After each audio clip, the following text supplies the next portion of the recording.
जय श्री कृष्ण, राधे राधे। जय श्रीमद् भागवत महापुराण की।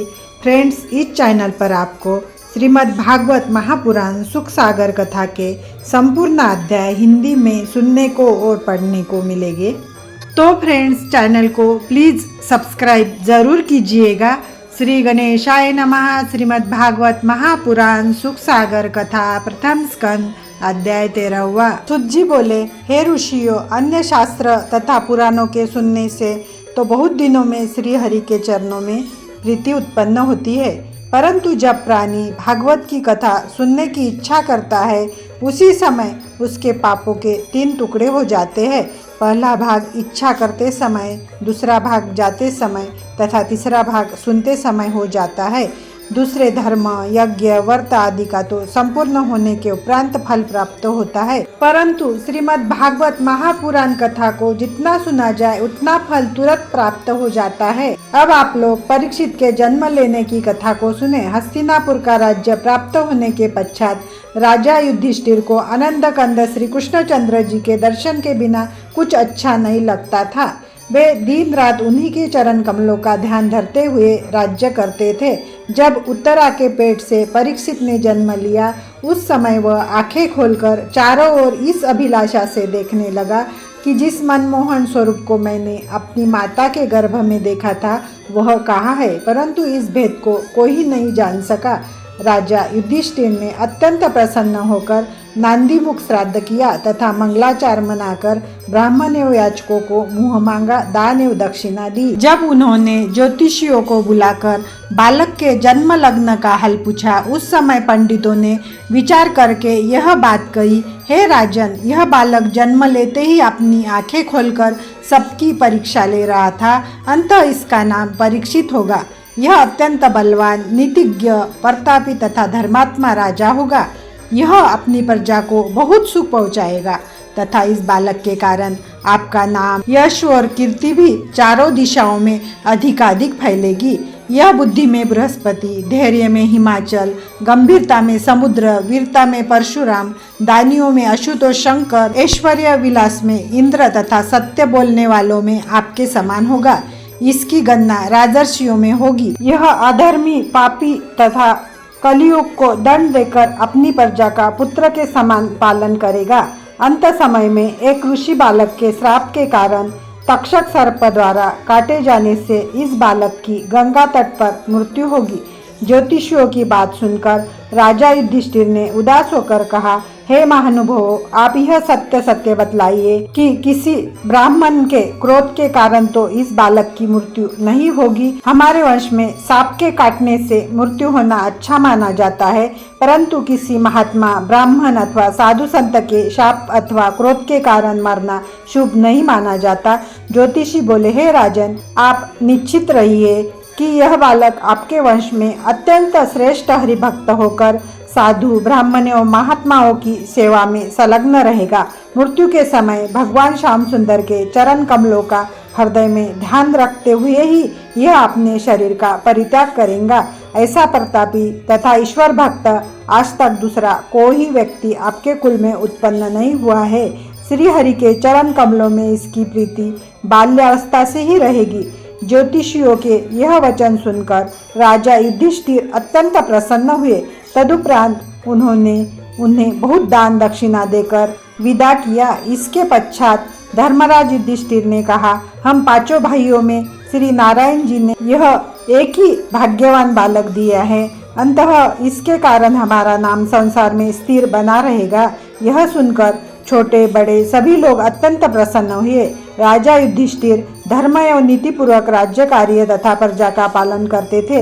वे संसारी माया मोह से विरक्त होकर दिन रात यही चिंता किया करते थे कि कब परीक्षित सयाना हो और वे कब उससे राजगद्दी पर बैठाकर वनगमन में जा हरिस्मरण कर अपने परलोक को सुधारे।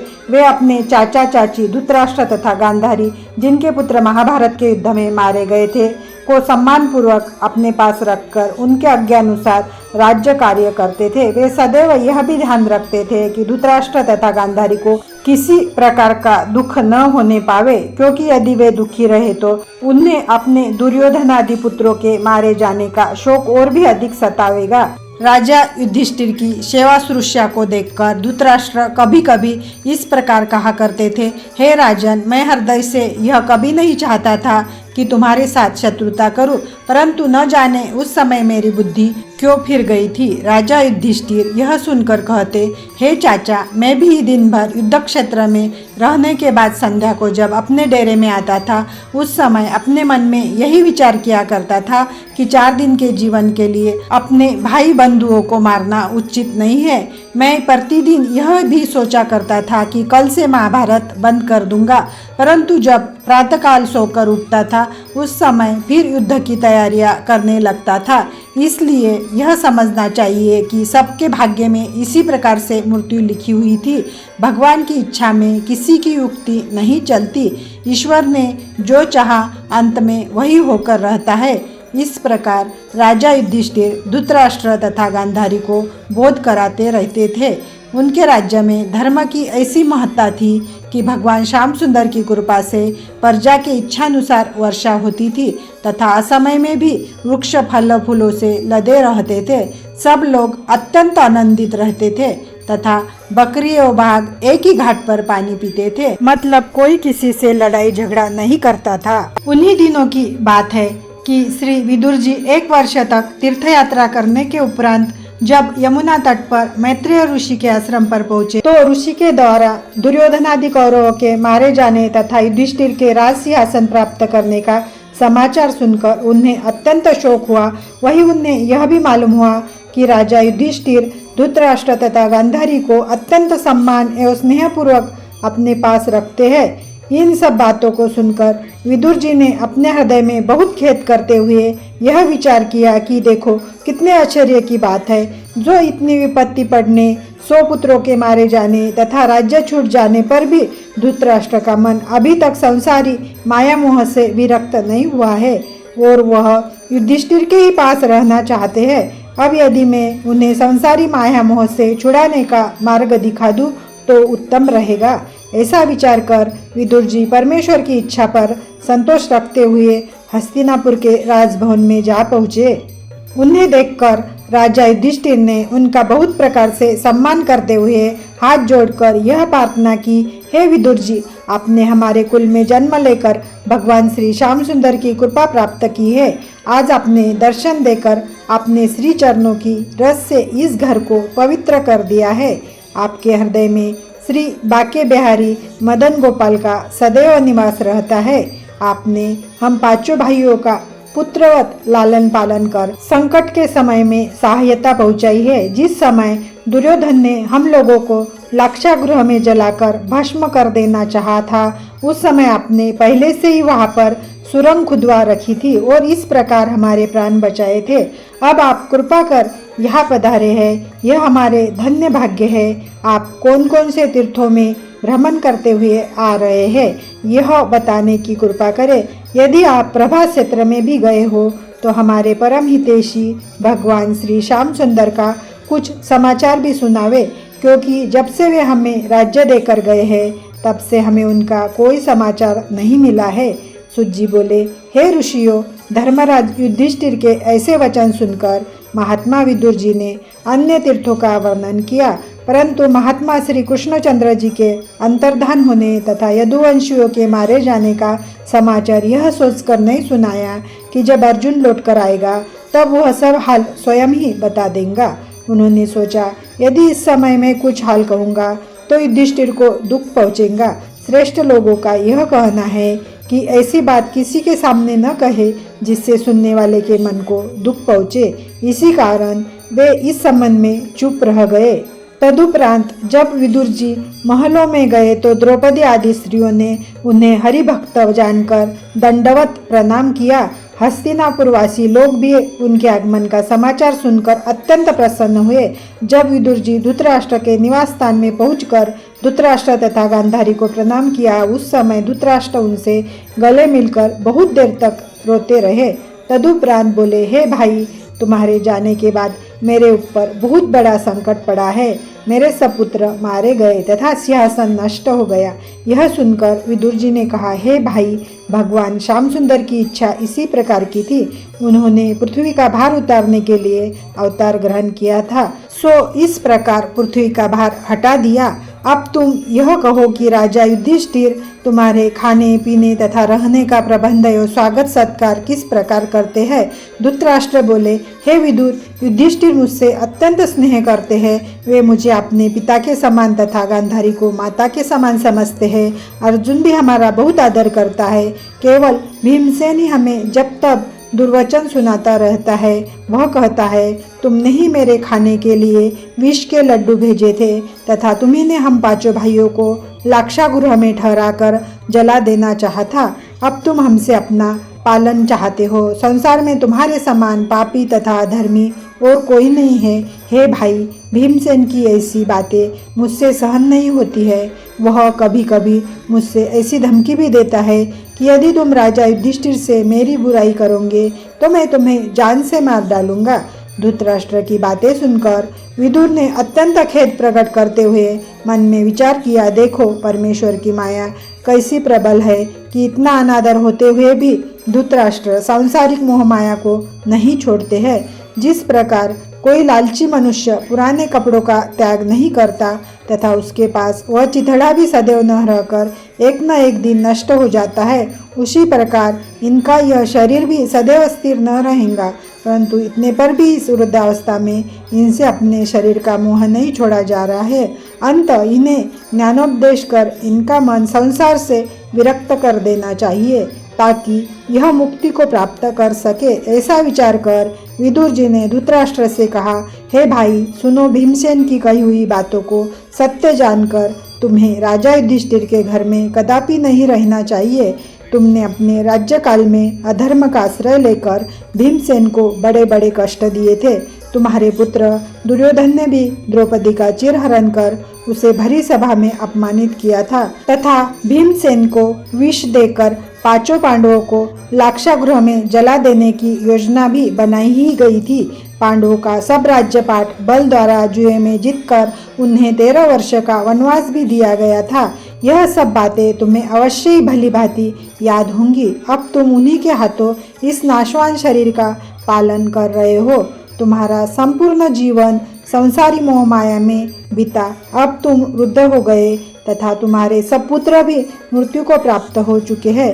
इस पर भी तुम अभी तक राजा युधिष्ठिर के घर में रहकर कहते हो कि यह लोग हमें अच्छी तरह रख रहे हैं। इससे बढ़कर सोचनीय बात और क्या होगी। हे भाई, मैंने सुना कि ईश्वर की माया अत्यंत प्रबल है, सो यहाँ आकर तुम्हें अपनी आंखों से देख लेने के बाद उसे सत्य रूप में पहचाना है। तुम्हारे सब पुत्र पौत्र आदि मारे गए, राजगद्दी छूट गई, तुम भी मृत्यु के निकट जा पहुँचे।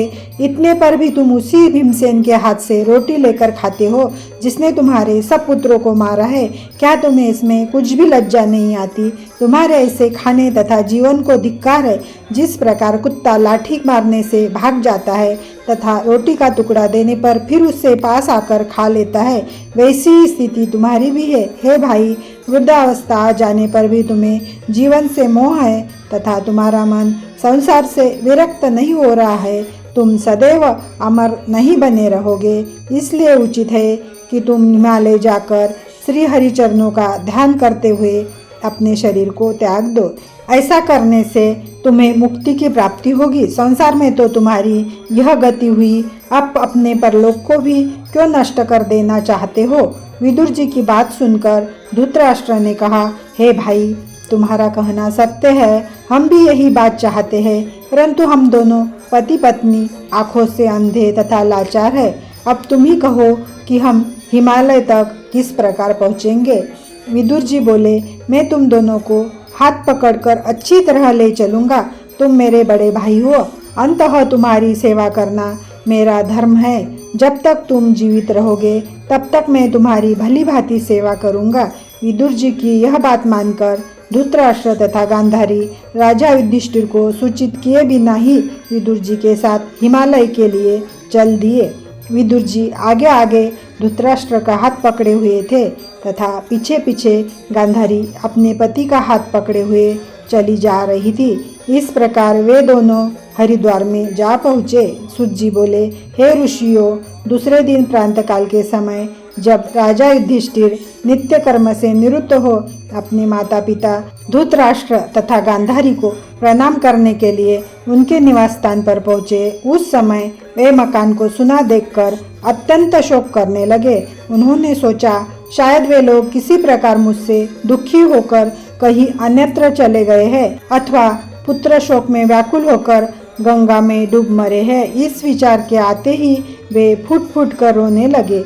तत्पश्चात उन्होंने संजय से पूछा, हे संजय, मेरे अंधे माता पिता जिन्होंने मुझे बड़े प्रेम से पाला था वे कहाँ चले गए हैं? यदि तुम उनका कुछ हाल जानते हो तो मुझे बताओ। संजय बोला, हे राजन, मुझे यह नहीं मालूम है कि वे लोग कहाँ गए हैं। हाँ, वे विदुर जी से कुछ बातें अवश्य कर रहे थे, संभवतः उन्हीं के साथ कहीं चले गए हैं। संजय की बात सुनकर राजा युधिष्ठिर अत्यंत उदास हो राज सिंहासन पर जा बैठे। उसी समय भगवत गुणानुवादों का वर्णन करते हुए देवर्षि नारद जी का वहाँ शुभागमन हुआ। राजा युधिष्ठिर ने उन्हें दंडवत प्रणाम करने के पश्चात अत्यंत आदरपूर्वक आसन पर बैठाया। तदनंतर इस प्रकार कहा, हे महात्मन, मेरे माता पिता न जाने कहाँ चले गए हैं, या तो उन्हें वन में कोई हिंसक पशु खा जाएगा अथवा वे किसी कुएं में गिरकर मर जाएंगे। यदि आपको उनका कुछ हाल मालूम हो तो मुझे बताने की कृपा करें, मैं उन्हें प्रार्थना करके वापिस लौटा लाऊंगा। इस समय उन्हें खाने पीने का कष्ट हो रहा होगा। आपने भी अत्यंत कृपा की है जो इस दुख के समय यहाँ पधार कर मुझे अपना दर्शन दिया है। यह सुनकर नारद मुनि ने कहा, हे राजन, यह माया रूपी संसार मिथ्या है। संसार में जो उत्पन्न हुआ है वह एक न एक दिन अवश्य मृत्यु को प्राप्त होगा। इसलिए परब्रह्म परमेश्वर ने इसका नाम मृत्युलोक रखा है। तुम धृतराष्ट्र तथा गांधारी के जाने का शोक व्यर्थ ही कर रहे हो, क्योंकि दुख सुख किसी के अधीन नहीं रहता है। ये दोनों वस्तुएं परमपिता परमेश्वर के हाथ में ही है। जिस प्रकार खेलते समय बहुत से बालक एक स्थान पर एकत्रित हो जाते हैं तथा खेल समाप्त हो जाने पर पुनः अलग हो जाते हैं, उसी प्रकार श्री परम प्रभु नारायण जी इस समस्त संसार को रचकर फिर गुप्त कर देते हैं। तुम जो उनके खाने पीने का शौक करते हो, इसे भी परमेश्वर के अधीन ही समझो। जब बालक गर्भ में रहता है तब उसे खाने को कौन देता है? परमेश्वर ने जिस जीव की जीविका जहाँ बना दी है वह उसी स्थान पर अपने आप पहुँच जाता है। अंत तुम्हें धृतराष्ट्र तथा गांधारी की चिंता नहीं करनी चाहिए। जिस प्रकार मनुष्य बैल को नाद कर चाहे जिधर ले जाता है और बैल का कुछ वश नहीं चलता, इसी प्रकार संसारी मनुष्य भी स्त्री बालक धन संपत्ति आदि के जाल में माया रूपी रस्सी से बंधे हुए हैं।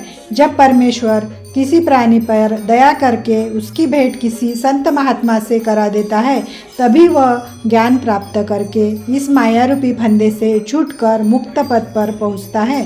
अंत हे राजन, तुम भी धृतराष्ट्र तथा गांधारी के संबंध में किसी प्रकार की चिंता मत करो। वे दोनों विदुर जी द्वारा ज्ञान प्राप्त करने के उपरांत संसार से विरक्त हो उन्हीं के साथ हिमालय पर्वत के दक्षिण और सप्तऋषियों के स्थान पर चले गए हैं। वहां जाकर वे श्री हरि के चरणों का ध्यान करते हुए आज से 7वें दिन अपना शरीर त्याग देंगे। अब उन्होंने सारी माया के साथ साथ अपने शरीर का भी मोह छोड़ दिया है। इस समय उन्हें लौटाकर वापस लाना भी उचित नहीं है। शोक तो उस प्राणी के लिए करना चाहिए जो हरिभक्ति से विन्मुख हो, परंतु जो व्यक्ति संसारी माया मोह से छूटकर परमेश्वर का ध्यान करे उसके लिए शोक करना व्यर्थ है। हे राजन, इसलिए तुम भी उनकी चिंता न करके श्री जगदीश्वर को ही सबका रक्षक तथा स्वामी समझो। इस प्रकार धर्मराज युधिष्ठिर को समझाकर नारद जी वहाँ से चले गए। तब राजा युधिष्ठिर को भी धृतराष्ट्र तथा गांधारी के चले जाने से जो शोक उत्पन्न हुआ था वह दूर हो गया। देवर्षि नारद के उपदेश के कारण उन्हें संसार का समस्त व्यवहार मिथ्या प्रतीत होने लगा। इतनी कथा सुनकर शौनकादि ऋषियों ने श्री सूत जी से कहा, हे सूत जी, महात्मा विदुर को धर्मराज का अवतार कहा जाता है उनकी कथा किस प्रकार है यह बतलाने की कृपा कीजिए। सूत जी बोले, हे ऋषियों, मैं धर्मराज का थोड़ा सा हाल कहता हूँ, उसे आप लोग ध्यान से सुने। एक बार मांडव्य ऋषि को चोरी का मिथ्या दोष लगवाकर किसी राजा ने उन्हें फांसी दिलवा दी। जब धर्मराज के दूत उस ऋषि को धर्मराज के पास ले गए, उस समय मांडव्य ऋषि ने धर्मराज से कहा कि हमने अपनी स्मृति में आज तक कोई चोरी आदि बुरा कर्म नहीं किया है, फिर किस पाप के कारण हमें फांसी दी गई है, यह बात बतलाने की कृपा करे। धर्मराज ने उत्तर दिया, हे ऋषि, आपने बचपन में एक टीडी को कांटे की नोक पर उठाकर मार डाला था, उसी पाप के कारण तुम्हें फांसी मिली। यह सुनकर ऋषि ने कहा, हे धर्मराज, बाल्यावस्था में पाप पुण्य का बोध नहीं होता है, उस अज्ञान अवस्था में बहुत से अधर्म हो जाते हैं, परंतु उन पापों का दंड इस प्रकार नहीं दिया जाना चाहिए। इस प्रकार आपने मुझ निरापराधी को फांसी दिलवाकर अनुचित कार्य किया है, इसलिए मैं परमेश्वर से प्रार्थना करता हूँ कि आप 100 वर्ष तक दासी पुत्र होकर पृथ्वीलोक में वास करे। सूत जी बोले, हे ऋषियों, उसी शाप के कारण धर्मराज दासी पुत्र होकर 100 वर्ष तक संसार में रहे थे।